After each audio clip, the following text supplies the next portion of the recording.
अर्थव्यवस्था की धड़कन और सामाजिक एकता की सबसे मजबूत कड़ी। आज भारतीय रेल दुनिया के सबसे बड़े रेल नेटवर्कों में से एक है। देश में लगभग 68,000 किलोमीटर से अधिक रेल का नेटवर्क है। प्रतिदिन लगभग 13,000 से अधिक यात्री ट्रेन और 8,000 से अधिक मालगाड़ियां चलती हैं। हर दिन लगभग 2.4 करोड़ यात्री रेलवे में यात्रा करते हैं। प्रतिदिन लगभग 40 लाख टन से अधिक माल रेलवे के माध्यम से ढोया जाता है। रेलवे में लगभग 12 लाख कर्मचारी कार्यरत हैं, लेकिन इतने बड़े तंत्र के बावजूद आज भी करोड़ों यात्रियों को भीड़, सुविधा और सुरक्षा का सामना करना पड़ता है। मैं कहना चाहता हूं कि रेल की पटरियों पर केवल ट्रेनें नहीं चलती, उन पर करोड़ों भारतीयों के सपने चलते हैं और जब व्यवस्था कमजोर होती है तो सपने भी पटरी से उतर जाते हैं। सभापति जी, सरकार ने वर्ष 2026-27 के लिए रेलवे के लिए लगभग 2.93 लाख करोड़ रुपए का पूंजीगत निवेश प्रस्तावित किया है। सरकार इसे ऐतिहासिक बता रही है, लेकिन सवाल यह है क्या यह निवेश वास्तव में यात्रियों की सुविधाएं, सुरक्षा और रोजगार में दिखाई दे रहा है। आज भी हजारों किलोमीटर ट्रैक पुराने और कई जगहों पर सिग्नलिंग सिस्टम कमजोर है और स्टेशनों पर मूलभूत सुविधाएं कमी है।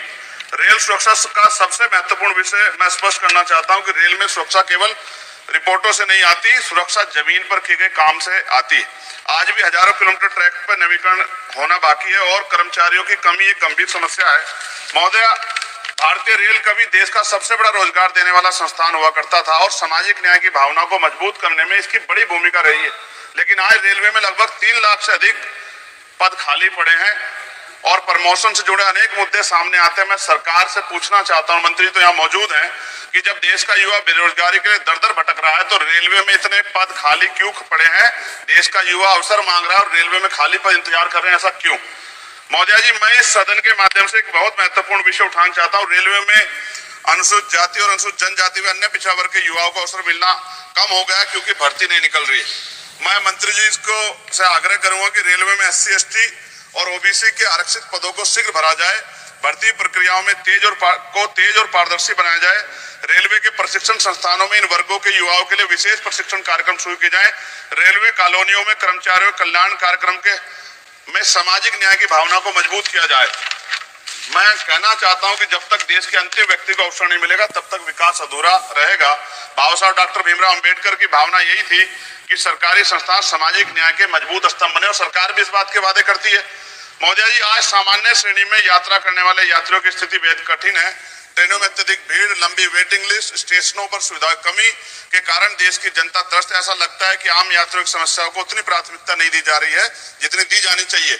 मैं कहना चाहता हूं कि रेलवे केवल अमीरों की तेज ट्रेन नहीं होनी चाहिए, रेलवे गरीब और आम आदमी की जीवन रेखा भी होनी चाहिए। जब रिजर्वेशन कराते हैं मंत्री जी तो वेटिंग नजर आता है कि वेटिंग है। जब ट्रेन में जाते हैं, क्योंकि हम तो खुद सफर करते हैं, तो ट्रेन खाली मिलती है। ये क्या, किस तरह का भ्रष्टाचार है, इस पे आपको जानकारी करनी चाहिए। और रेलवे में जनरल डिब्बे जो है आपको बढ़ाने चाहिए। साथ साथ मेरी मांग है मंत्री जी, अपने क्षेत्र से जुड़ी हुई, आप मुझे ये भी बता दें कि एक टांग पे खड़ा होकर बताओ या दोनों टांग पे, कि जो आपका ध्यान आकर्षण हो जाए विपक्ष के सांसदों की तरफ भी, क्योंकि देखो सरकार के जितने लोग बोले सबने आपकी बड़ाई की और हम लोग भी बड़ाई करते हैं कि आप अवसर दे दें तो और बड़ाई कर दें। तो इसलिए पूछ रहा हूँ, एक टांग पे खड़ा होकर बोलो जो आप निगरानी बनाएंगे, या फिर दोनों टांग पे खड़ा होकर बोलो जो आपका ध्यान हमारी तरफ आकर्षित हो जाए। मंत्री जी, अमृत भारत स्टेशन योजना के अंतर्गत नगीना रेलवे स्टेशन का नवीनीकरण का कार्य जल्द से जल्द पूरा हो जाए और साथ साथ रेलवे का जो प्लेटफॉर्म नंबर 2 है नगीना में, उसकी लंबाई बढ़ा दो, क्योंकि महिलाओं को पीछे उतरना पड़ता है। ये बात मैंने कई बार कही, इसलिए मैंने कहा कि एक टांग पे खड़ा होकर सुन लीजिए कम से कम, मगर ध्यान तो आकर्षण कीजिए। नगीना और आसपास के क्षेत्र में लाखों लोग दिल्ली, हरिद्वार और लखनऊ की यात्रा करते हैं, इसलिए आवश्यक है कि दिल्ली और हरिद्वार जाने वाली प्रमुख एक्सप्रेस ट्रेनों का ठहराव नगीना लोकसभा क्षेत्र में बढ़ाना चाहिए। नजीबाबाद नगीना धामपुर रेल मार्ग पश्चिम उत्तर प्रदेश के लिए बहुत महत्वपूर्ण है। मैं मंत्री से मांग करूंगा कि इस रेल सेक्शन को, इंफ्रास्ट्रक्चर को मजबूत किया जाना चाहिए। नगीना क्षेत्र के लोगों की सुविधा के लिए दिल्ली और लखनऊ के लिए नई इंटरसिटी ट्रेन चलाई जाए, इससे क्षेत्र के छात्रों और व्यापारियों को बड़ा लाभ मिलेगा। धामपुर नगीना से दिल्ली के लिए सीधी ट्रेन चलाई जाए, नजीबाबाद से नगीना और धामपुर होते मुंबई के लिए ट्रेन चलाए। मेरी बहुत पुरानी मांग हो गई है लंबे समय से कि ये मांग पूरी हो जाए।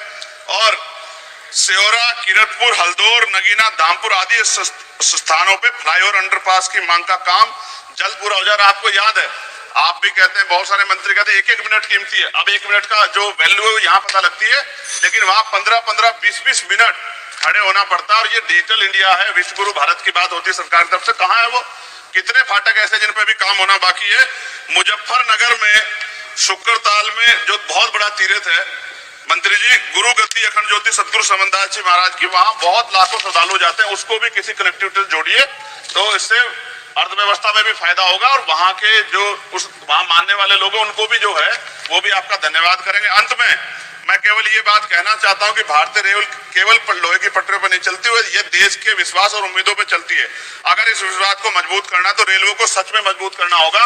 और नगीना लोकसभा दूसरे राज्य को भी जोड़ती है, इधर हरिद्वार और इधर कोटद्वार, तो नगीना से होके निकलते हैं, दोनों राज्य का वो जोड़ है। मेरा आपसे आग्रह है कि नगीना की जो मांगे मैंने रखी है मंत्री जी, अगर आप इनको पूरा करेंगे तो ये स्पष्ट होगा कि